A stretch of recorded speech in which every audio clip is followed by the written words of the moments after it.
All India सज्जादान शीन council के chairman और उत्तराधिकारी अजमेर दरगाह प्रमुख नसीरुद्दीन चिश्ती ने सोमवार को एनएसए अजीत डोभाल और केंद्रीय मंत्री किरण रिजिजू से मुलाकात की।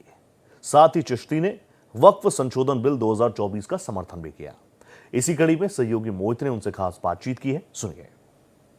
दिल्ली में कल ऑल इंडिया सज्जादा नशीन सूफी काउंसिल के एक प्रतिनिधि मंडल ने डोभाल साहब से मुलाकात की और साथ ही किरण रिजिजू साहब से भी आपके प्रतिनिधि मंडल ने मुलाकात की। मुलाकात में क्या कुछ मौजू रखे गए, क्या कुछ सवाल रखे गए और कौन कौन सी चीज़ों को लेकर बातचीत हुई, ये बताने के लिए हमारे साथ नसीरुद्दीन चिश्ती साहब हैं। आपसे मैं एक बात जानना चाहता हूं कि जब आपने मुलाकात की और जो ये बिल आ रहा है अमेंडमेंट बिल वक्फ बोर्ड को लेकर, तो क्या क्या चीज़ों पर लेकर आपका डिस्कशन हुआ, क्या वहाँ से श्योरिटी मिली और बिल को लेकर अभी आप सहमत हैं, असहमत हैं, क्या है? मैं अजमेर दरगाह के जो आध्यात्मिक प्रमुख हैं ना, मैं उनका उत्तराधिकारी, उनका बड़ा बेटा हूँ। और जो अजमेर दरगाह के आध्यात्मिक प्रमुख है वो किबला दीवान सैयद ज़ैनुल आबिदीन साहब मेरे वालिद हैं। मैं ऑल इंडिया सज्जादा नशीन काउंसिल का चेयरमैन हूँ, फाउंडर। कल मेरे लीडरशिप में एक डेलीगेशन मिला था। हमने एक पत्र जनाब अजीत डोभाल साहब को भी दिया है कि हमारी बात सरकार तक पहुँचाएँ, और हमें पूरी उम्मीद है हमारी बात सरकार तक पहुँचेगी इस वक्फ अमेंडमेंट बिल को लेकर के। और किरण रिजिजू साहब से भी हमारी कल एक फ्रूटफुल मीटिंग रही, उनसे भी हमारा डिस्कशन हुआ। हमने हमारी परेशानियों को बताया। देखिए, देश की दरगाहें हैं वो सबसे बड़ी वक्फ की स्टेक होल्डर हैं।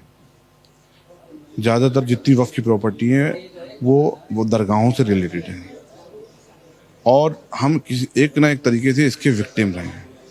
हमें मालूम है क्या ग्राउंड लेवल पर परेशानी आती हैं, और इसी की बात पे, इसी बुनियाद पे हम लोगों ने समय समय पे सरकार को अपना मेमोरेंडम दिया है, पहले भी दे चुके हम, कि वक्फ एक्ट में अमेंडमेंट किया जाए जिसमें दरगाही कल्चर, दरगाह ट्रेडिशन उसको डिफ़ाइन किया जाए, और जो दरगाह का लीगल रिप्रेजेंटेटिव होता है सज्जादा नशीन, उसकी पोजीशन को डिफाइन किया जाए, उसकी राइट्स और उसकी डिग्निटी को इंटैक्ट किया जाए।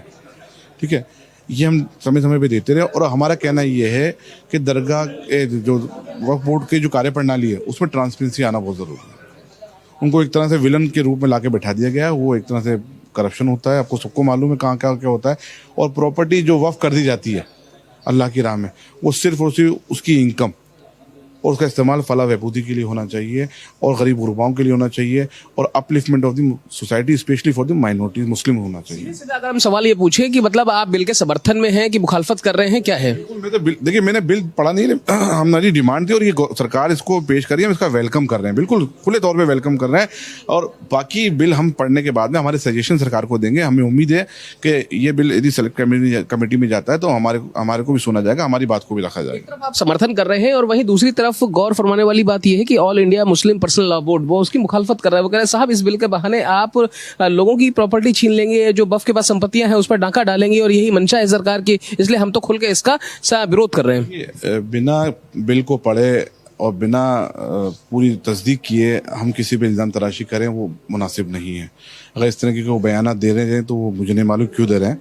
मैं तो ऐसे बयानात को कंडेम करता हूँ और एक गैर जिम्मेदाराना मानता हूँ। हाँ, बिल पढ़ने के बाद अगर उसमें कोई गैर मुनासिब बात होगी तो हम भी सरकार के सामने बात रखेंगे, लेकिन बिना पढ़े आपने बयान दे दिया से आपको विरोध करना है कि मुसलमानों तुम्हारे खिलाफ है, तो ये गलत है। कौम को मिसलीड ना करें, मुसलमानों को मिसलीड ना करें। और वक्फ के सबसे बड़े स्टेक होल्डर हम दरगाहें हैं। हमें मालूम बेसिक प्रॉब्लम क्या आ रही है। हम चाहते हैं अमेंडमेंट, देश की तमाम दरगाह अमेंडमेंट चाहती है। हम चाहते हैं दरगाह बोर्ड बने, और दरगाह बोर्ड के अंदर दरगाह की कस्टम ट्रेडिशन डिफाइन हो, इसमें बाकायदा मेंशन होना चाहिए।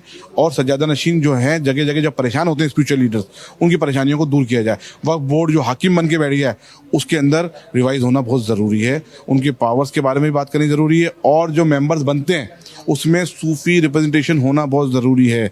कुछ स्टेट में शायद है अभी, लेकिन ज़्यादातर नहीं। हम चाहते हैं इसको मैंडेटरी किया जाए, हमारी बात भी सुनी जाए, हमारी परेशानियों को सुना जाए। अब कौन सी ऑर्गेनाइजेशन क्या कह रही है, वो किस लिए कह रही है, मुझे मालूम नहीं।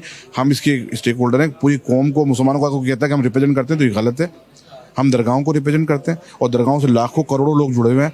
हमें परेशानियों के बारे में मालूम, ग्राउंड पे क्या चल रहा है। प्रॉपर्टी का मिसयूज़ हो रहा है, करप्शन हो रहा है। बिल्कुल सरकार को लाना चाहिए ऐसा बिल, हम उसका वेलकम करते हैं। बहुत शुक्रिया। तो साफ तौर पर आप नसीरुद्दीन चिश्ती साहब को सुन रहे हैं। वो ये कह रहे हैं कि सरकार जो बिल लेकर आ रही है वो कहीं ना कहीं लोगों के फायदे के लिए है, लोगों के हित में है। ये इनका समर्थन भी कर रहे हैं और कहीं ना कहीं सरकार के साथ खड़े हुए दिखाई पड़ रहे हैं। दिल्ली से कैमरा पर्सन धर्मेंद्र गौतम के साथ मैं मोहित शुक्ला, भारत एक्सप्रेस।